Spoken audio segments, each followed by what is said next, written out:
Hi, I'm back. I'll be reading from Our Daily Bread for January 17th, 2021. The Wonderful One by David H. Roper. There before me was a throne in heaven with someone sitting on it. Revelation chapter 4, verse 2. At once I was in the spirit and there before me was a throne in heaven with someone sitting on it. Read Revelation chapter 4, verses 4 to 11. Surrounding the throne were 24 other thrones, and seated on them were 24 elders. They were dressed in white and had crowns of gold on their heads. From the throne came flashes of lightning, rumblings, and peals of thunder. In front of the throne 7 lamps were blazing. These were the seven spirits of God. Also in front of the throne there was what looked like a sea of glass clear as crystal. In the center around the throne were 4 living creatures, and they were covered with eyes in front and in back. The first living creature was like a lion, the second was like an ox, the third had a face like a man, the fourth was like a flying eagle. Each of the 4 living creatures had 6 wings and was covered with eyes all around, even under its wings. Day and night they never stop saying, "Holy, holy, holy is the Lord God Almighty, who was and is to come."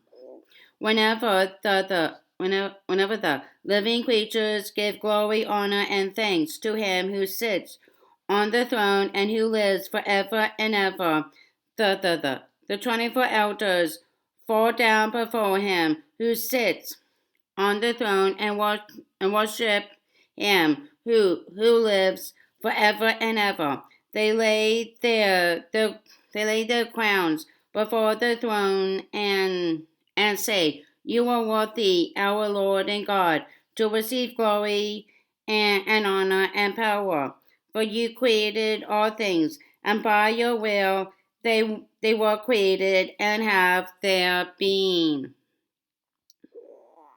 Bible in a year: Genesis chapters 41 to 42 and Matthew chapter 12 verses 1 to 23.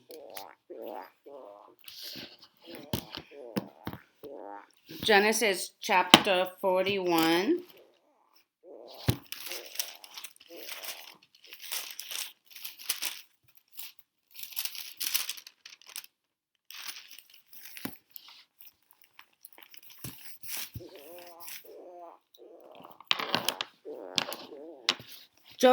Joseph interprets Pharaoh's dreams. Genesis chapter 41. After 2 full years, Pharaoh had a dream. He dreamed he was standing by the Nile River. Suddenly, 7 nice-looking, well-fed cows came up from the river and began to graze among the reeds. 7 other cows came up from the river behind them. These cows were sickly and skinny. They stood behind the first 7 cows on the riverbank. The cows that were sickly and skinny ate the 7 nice-looking, well-fed cows. Then Pharaoh woke up. He fell asleep again and had a second dream. 7 good, healthy heads of grain were growing on a single stalk. 7 other heads of grain, thin and scorched but these winds sprouted behind them. The thin heads of grain swallowed the 7 full healthy heads. Then Pharaoh woke up. It was only a dream. In the morning he was so upset that he sent for all the magicians and wise men of Egypt. Pharaoh told them his dreams, but no one could tell him what they meant. Then the chief cupbearer spoke to Pharaoh.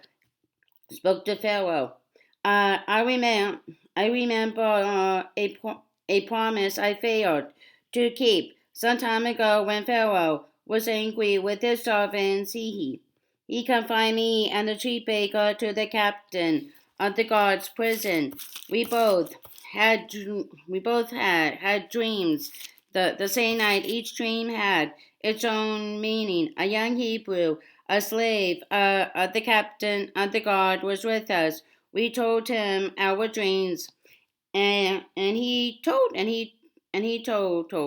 each of us what they meant. What he told us happened. Pharaoh restored me to my position, but he hung the baker on a pole.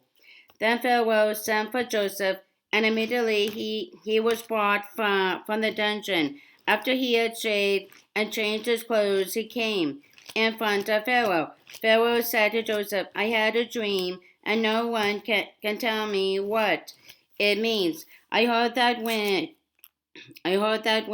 you were told a dream, you can say what it means. Joseph answered Pharaoh, I can't, but God can give Pharaoh the answer that he needs. Then Pharaoh said to Joseph, in my dream, I was standing on the bank of the Nile. Suddenly, seven nice-looking red-felt cows came up from the river and began to graze among the reeds. 7 other cows came up behind them. These cows were scrawny, very sick and thin. I have never seen such sickly cows in all of Egypt. The thin, sickly cows ate up the 7 well-fed ones. Even though they had eaten them, no one could tell they had eaten them. They looked just as sick as before. Then I woke up. In my second dream, I saw 7 good, full heads of grain growing on a single stalk. 7 other heads of grain on a single stalk.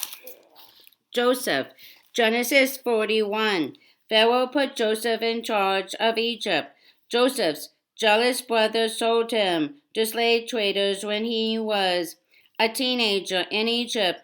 His master's wife lied about him, sending Joseph to prison for many years. Joseph might have become bitter. He might have been angry at God. Instead, Joseph trusted God and worked hard. Eventually, God helped Joseph explain a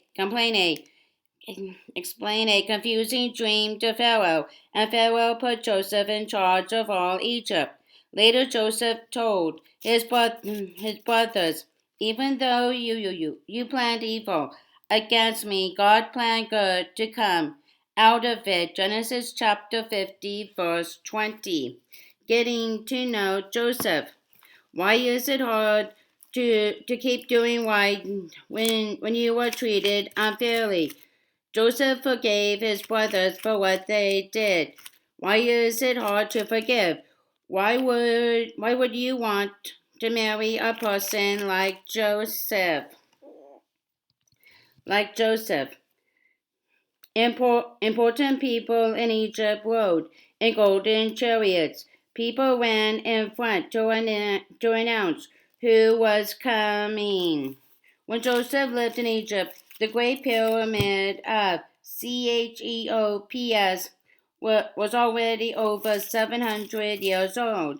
It still stands today. It is 450 feet high. The king's burial chamber is 137 feet up from the base, as high as a 13-story building. Joseph lived around 1900 BC. Joseph's jealous brothers sold him as a slave.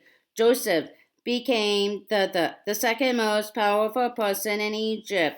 Joseph saved the lives of his brothers when a famine threatened to starve them. 7 other heads of grain withered thin and scorched by the east wind. By the east wind sprouted behind them. The thin heads of grain swallowed the 7 good heads. I told this to the magicians, but no one could tell me what it meant. Then Joseph said to Pharaoh. Pharaoh had the same dream twice.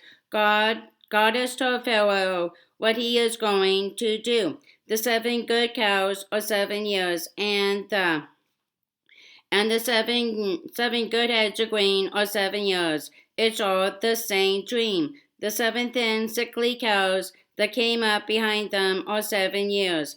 The 7 empty heads of grain scorched, but the east wind are also 7 years. 7 years of famine are coming. It's just as I said to Pharaoh. God has shown Pharaoh what he is going to do. 7 years are coming when there will be plenty of food in Egypt.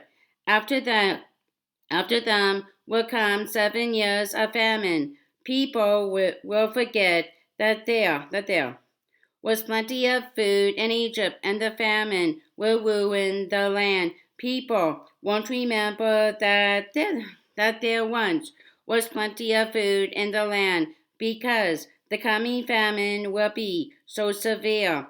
The reason Pharaoh has had a recurring dream is because the matter has been definitely decided by God, and he would do it very soon.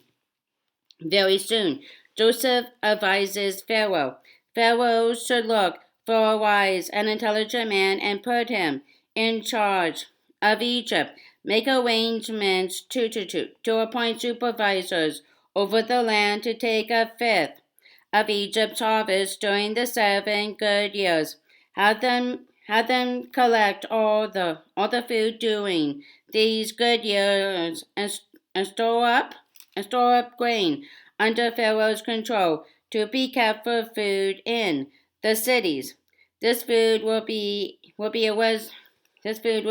a reservoir supply for our country during the 7 years of famine that will happen in Egypt. Then the land will not be ruined by the famine.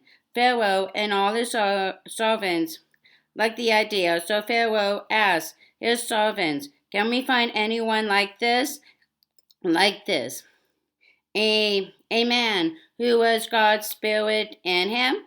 Then Pharaoh said to Joseph, "Because God has let you know all this, there is no one as wise and intelligent as you. You will be in charge of my palace, and all, my people will do what you say. I will be more important than you, only because I'm Pharaoh." Then Pharaoh said to Joseph, "I now put you in charge of Egypt." Then Pharaoh took off his signet ring and put it on Joseph's finger. He had Joseph dressed in robes of fine linen and put a gold chain around his neck. He had him ride in the chariot of the second in command man. Men ran ahead of him and shouted, "Make way!" Pharaoh put Joseph in charge of Egypt. He also said to Joseph, "Even though I am Pharaoh, no one anywhere in Egypt will do anything without your permission." Pharaoh named Joseph Zaphenath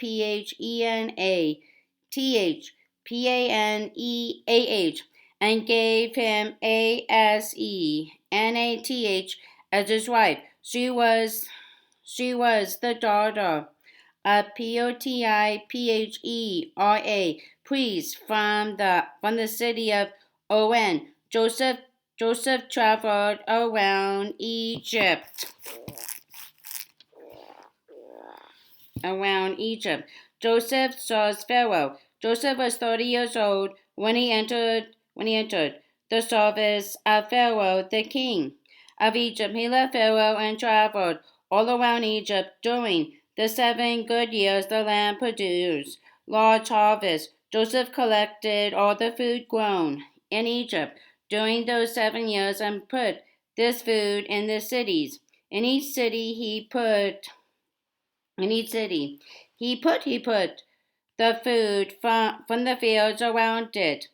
Joseph stored up grain in huge quantities like the sand on the seashore. He had so much that he finally gave up keeping any records because he couldn't measure it all. Before the years of famine came, Joseph had 2 sons by Asenath, daughter of Potiphera, priest from the city of On. Joseph named his firstborn son Manasseh. He helps me forget because God helped him forget all his troubles and all about his father's family. He named the second son Ephraim, blessed twice with children, because God gave him children in the land where he had suffered the 7 years when there was plenty of food in Egypt came to an end. Then the 7 years of famine began, as Joseph had said they would. All the other countries were experiencing famine, yet there was food in Egypt. When everyone in Egypt began to feel the effects of the famine, the people cried to Pharaoh for food. But Pharaoh said to all the Egyptians, "Go to Joseph, do what he tells you." When the famine had spread all over the country, Joseph opened all the storehouses and sold grain to the Egyptians. He did this because the famine was severe in Egypt. The whole world came to Joseph in Egypt to buy grain, since the famine was so severe all over the world. Jacob Israel sends 10 sons to Egypt. Genesis chapter 42. When Jacob found out that grain was for sale in Egypt, he said to his sons, "Why do you keep looking at each other? I have heard there's grain for sale in Egypt. Go there and buy some for us, so that we won't starve to death." 10 of Joseph's brothers went to buy grain in Egypt. Jacob wouldn't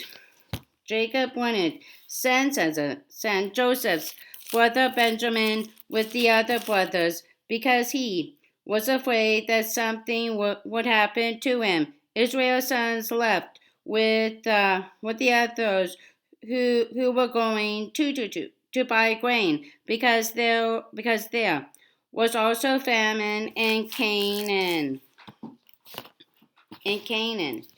Joseph sends 9 of his brothers back to Canaan. As governor of the country, Joseph was selling grain to everyone.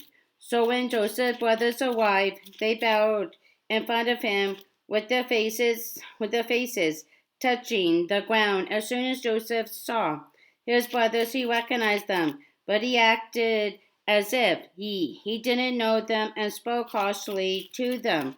"Where did you come from?" he asked them. "From Canaan, to buy food," they answered. Even though Joseph recognized his brothers, they didn't recognize him. Then he remembered the dreams he once had about them. "You're spies," he said to them, "and you have come to find out where our country is unprotected." "No, sir," they answered him. "We have come to buy food. We are all sons of one man. We are honest men, not spies." He said to them, "No, you have come to find out where our country is unprotected."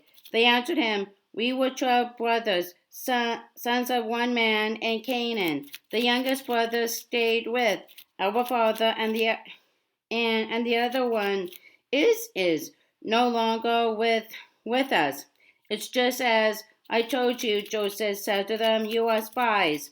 This is how you will be tested. I solemnly swear, as surely as Pharaoh lives, that you won't leave this place, that you won't leave this place unless your youngest brother comes back.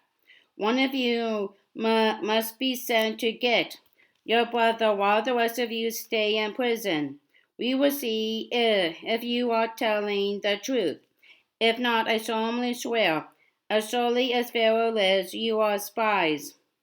Then he put them in jail for 3 days.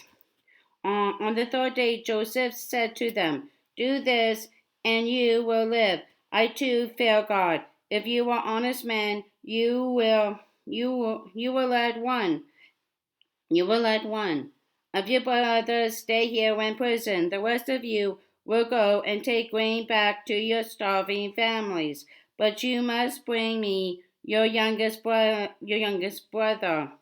This will show that you have been telling the truth. Then you won't die. So they agreed. They said to each other, we are surely being punished for what we did to our brother. We saw how troubled he was when he pleaded with us for mercy, but we wouldn't listen. That's why we are in trouble now. Reuben said to them, Didn't I tell you not to sin against the boy? But you wouldn't listen. Now we must pay for this bloodshed.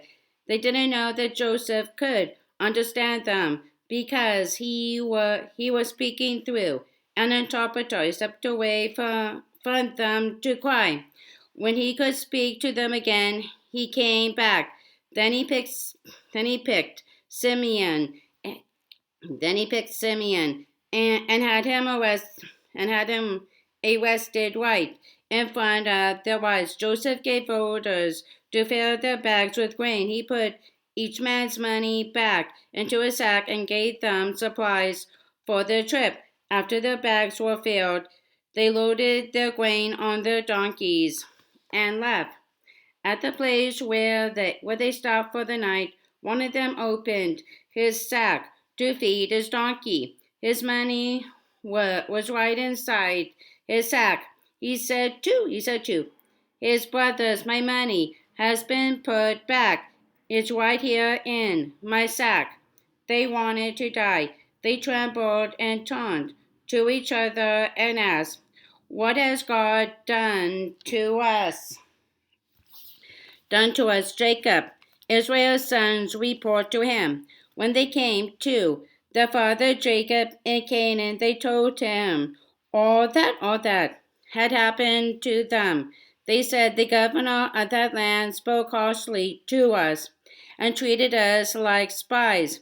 But we said to him, we are honest men, not spies. We were 12 brothers, sons of the same father. One is no longer with us. The youngest brother stayed with our father in Canaan. Then the governor of that land said to us, This is how I will know that you are honest men. Leave one of your brothers with me. Take food for your starving families and go. But bring me your youngest brother. Then I will know that you are not spies, but honest men. I will give your brother back to you, and you will be able to move about freely in this country. As they were emptying their sacks, each man found his bag of money in his sack. When they and the father saw the bags of money, they were frightened. The father Jacob said to them, "You are going to make me lose all my children. Joseph is no longer with us. Simeon is no longer with us. And now you want to take Benjamin? Everything's against me. Against me. So Reuben said to his father, You may put my two sons to death if I don't bring him back to you. Let me take care of him, and I will bring him back to you. Jacob replied, My son will not go with you. His brother is dead, and he's the only one left. If any harm comes to him on the trip you are taking, the grief would drive this gray-headed old man to his grave. Matthew chapter 12.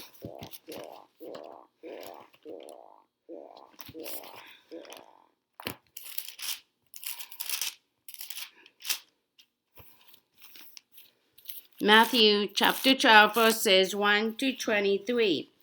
Jesus has authority over the day of worship. Mark chapter 2, verses 23 to 28, and Luke chapter 6, verses 1 to 5. Then on a day of worship, Jesus walked through the grain fields. His disciples were hungry and began to pick the heads of grain to eat. When the Pharisees saw this, they said to him, Look, your disciples are doing something that is not right to do on the day of worship. Jesus asked them, Haven't you read what David did when he and his men were hungry?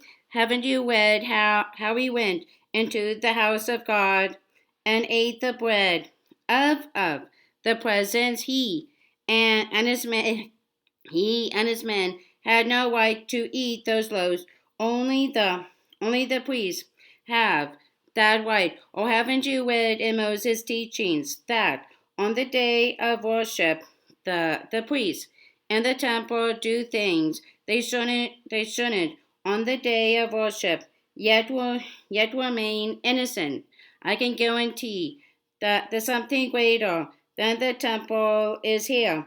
If you had known what I want mercy, not sacrifice means, you would not have condemned innocent people. The Son of Man has authority over the day of worship.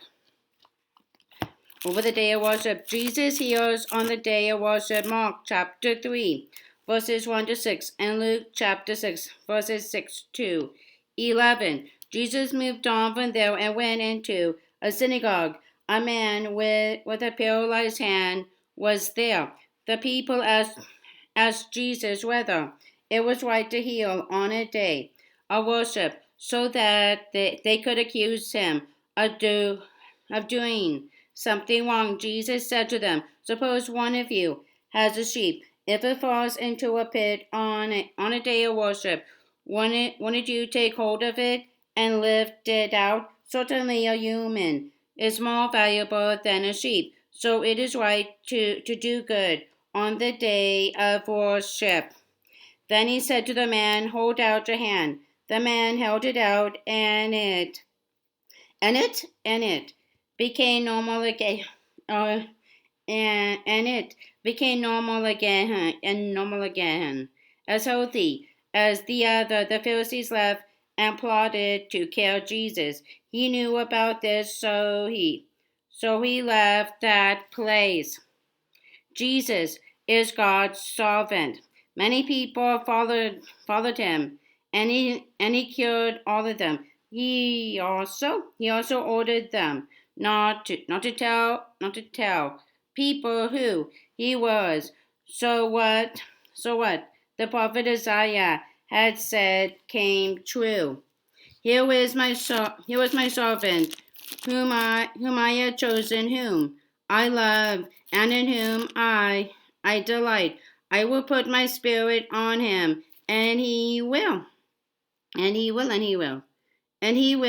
announce justice to the nations. He will not call or shout, and no one will hear his voice in the streets. He will not break off a damaged cattail. He will not even put out a smoking wick until he has made justice victorious. The nations will have hope because of him. Because of him. Because of him. Jesus is accused of working with Beelzebul. Mark chapter 3, verses 20 to 30. Luke chapter 11, verses 14 to 23. Then some people brought Jesus a man possessed by a demon. The demon made the man blind and unable to talk. Jesus cured him so that he could talk and see. The crowds were all amazed and said, "Can this man be the son of David?"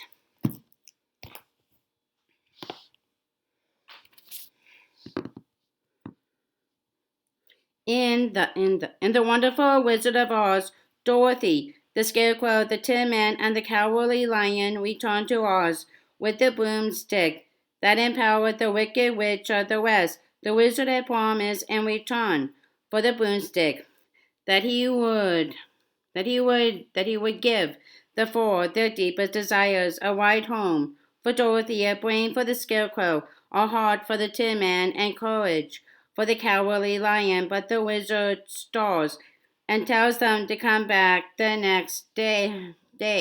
When they plead with the wizard, Dorothy's dog Toto pulls back the curtain behind which the wizard spoke to reveal that the wizard isn't a wizard at all. He's just a fearful, fidgety man from Nebraska. It's said that the author L. Frank Baum had a serious problem with God, so he wanted to send the message. That only we have the power to solve our problems.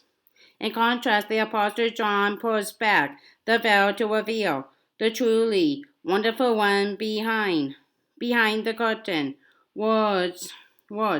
Fail John note the repeated use of the preposition like in the passage, but the point is well made. God is seated on his throne, surrounded by a sea of glass. Revelation chapter 4, verses 2 and verse 6.